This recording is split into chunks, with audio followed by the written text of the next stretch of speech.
Good morning student.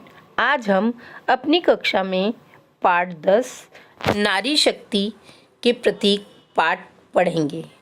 बच्चों, आपने देश की महिलाओं के कई अनूठे कार्य देखे होंगे जिनसे हमारा इतिहास भरा पड़ा है कि उन्होंने हमारे देश को स्वतंत्र कराने के लिए कई कार्य किए। इसे देखने पर हमें रानी लक्ष्मीबाई, अहिल्याबाई, कई महिलाओं की कहानी सुनने को मिलती है जिन्होंने अपने देश के लिए कार्य किया। ऐसी ही महिला जो विदेशी है, जिसने भारत आकर अपने देश की महिलाओं को शिक्षित करने का कार्य किया, उसी के बारे में आज हम पढ़ेंगे। नारी शक्ति की प्रतीक भगिनी निवेदिता। पहला शब्द भगिनी। भगिनी का अर्थ ये होता है बहन।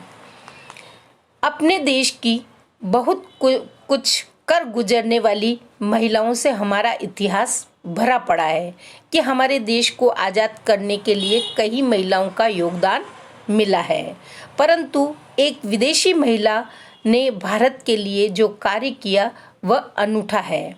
विदेशी यानी दूसरे देश की महिला ने हमारे भारत आकर ऐसा अनूठा यानी अनोखा कार्य किया जो भगिनी निवेदिता स्वामी विवेकानंद से प्रभावित होकर उनके आह्वान यानी उनके बुलाने पर भारत की महिलाओं को शिक्षित करने के लिए भारत आई थी।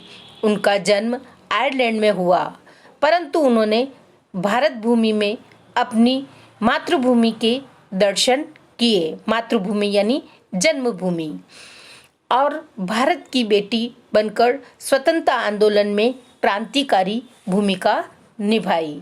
उनका पूरा नाम मार्गरेट एलिजाबेथ नोबल था। उनके पिता का नाम सैमुअल रिचमंड नोबेल व माँ का नाम मेरी इसाबेला था। बचपन में ही इनके माता पिता का देहांत हो गया था।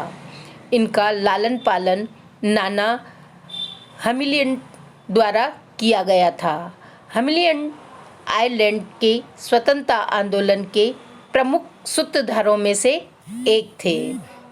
मार्गरेट की शिक्षा लंदन चर्च के आवासीय विद्यालय में हुई। आवासीय यानी वह विद्यालय जहां रहना, खाना, पीना, पढ़ना सभी होता है। मार्गरेट को शिक्षण का कार्य अच्छा लगता था, पढ़ाने का कार्य अच्छा लगता था। वह 17 वर्ष की उम्र में ही एक विद्यालय में पढ़ाने लगी। वह स्वयं द्वारा विकसित पद्धति से शिक्षा दिया करती थी। स्वयं यानी अपने द्वारा बनाई गई प्रणाली या पद्धति के द्वारा शिक्षा दिया करती थी। धर्म में रुचि होने के कारण चर्च की गतिविधियों में भी भाग लेती। वह चर्च में भी जाती और प्रार्थना करती थी तथा अधिकांश समय अध्ययन, मनन एवं सत्य की खोज में ही लगी रहती थी। तभी एक घटना घटी जो उनके जीवन को एक नया मोड़ देने वाली थी।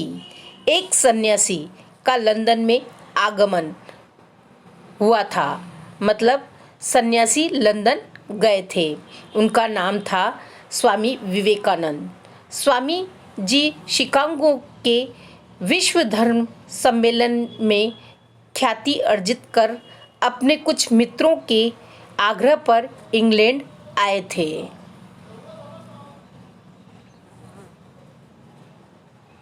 मार्गरेट की स्वामी जी से प्रथम भेंट यही हुई थी। मार्गरेट ने स्वामी जी के प्रवचन सुने। प्रवचन का मतलब उपदेश सुने, वाद विवाद, तर्क वितर्क किया और अपने आप को पूर्ण संतुष्ट कर लेने के उपरांत ही उन्होंने स्वामी जी को अपना आदर्श चुना और स्वामी जी के आग्रह पर उसने भारत आना तय कर लिया। भारत आकर वो अत्यधिक प्रसन्न हुई। वे गंगा के किनारे वेलूर मठ की एक कुटिया में 2 अन्य अमेरिकन महिलाओं के साथ रहने लगी, जो स्वामी जी की ही शिष्याएं थी। स्वामी जी ने मार्गरेट का नया नाम निवेदिता दिया और आग्रह किया कि वह भगवान व भारत माता के चरणों में ही अपना जीवन अर्पित करें। भगिनी निवेदिता ने विवेकानंद के उपदेशों को जन जन तक पहुंचाने का कार्य करने के साथ साथ जन जन यानी हर मनुष्य समुदाय में उन्होंने उनके उपदेश को पहुंचाया और साथ साथ कलकत्ता में लड़कियों का एक स्कूल भी आरंभ किया। वहाँ छोटी लड़कियों को पढ़ाने लिखाने के साथ साथ मिट्टी का काम करना, चित्रकारी करना आदि भी कई कार्य सिखाए।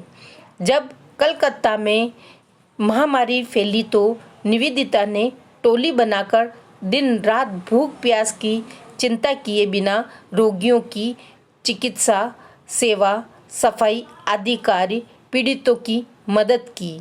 उन्होंने अंग्रेजी समाचार पत्रों में अपील प्रसारित कर मदद मांगी व धन संग्रह भी किया कि समाचार पत्रों में उन्होंने उन गरीब लोगों के लिए धन संग्रह किया और उनकी मदद की। वह लेखन कला में भी निपुण थी और बोलने में भी। इस क्षमता का उपयोग कर वह अपनी बात बड़े बड़े समूह तक पहुंचाने में सफल रही। निवेदिता ने जब अंग्रेजों का भारतीयों के साथ बर्बरतापूर्ण व्यवहार देखा तो वह पूर्ण ताकत के साथ भारत की स्वतंत्रता की लड़ाई का समर्थन करने लगी। उन्होंने बंगाल विभाजन का विरोध किया। उन्होंने जगदीश चंद्र बासु की उपलब्धियां विश्व पटल पर रखीं और महर्षि अरविंद के जेल जाने के बाद उनके कर्मयोगी पत्र के लिए संपादकीय लिखने का कार्य भी करने लगी। उन्हें भारतीय स्त्रियां अधिक प्रभावित करती थी क्योंकि भारत की स्त्रियों का गहना लज्जा, विनम्रता, स्वाभिमान, सेवा भाव, निष्ठा, ममत्व आदि उन्हें अच्छा लगता था। वह समय समय पर महिलाओं को लक्ष्मीबाई, अहिल्याबाई की वीरता के कार्यों को याद दिलाती थी। उनकी दृष्टि जाति, प्रांति व भाषा आदि से ऊपर थी। भगिनी निवेदिता ने भारत को अपनाने के बाद कभी भी अनुभव नहीं होने दिया कि वह एक विदेशी है। उन्होंने भारत के लिए जो किया उसे कोई अन्य नहीं कर सकता। वह स्वामी जी की तरह ही 44 वर्ष की अल्प आयु में ही नीचे अद्वैत वेद के पावन ऋचाओं का वे सदैव स्मरण करती हुई संसार से विदा हो गई कि वह 44 वर्ष की आयु में ही उनकी मृत्यु हो गई और वह सदैव स्वामी जी की जो ऋचाएं हैं उन्हें याद करती और बोलती रहती थी। वो है अस्तो मां सद्गमय, तमसो मां ज्योतिर्गमय, मृत्युर्मृतम गमय।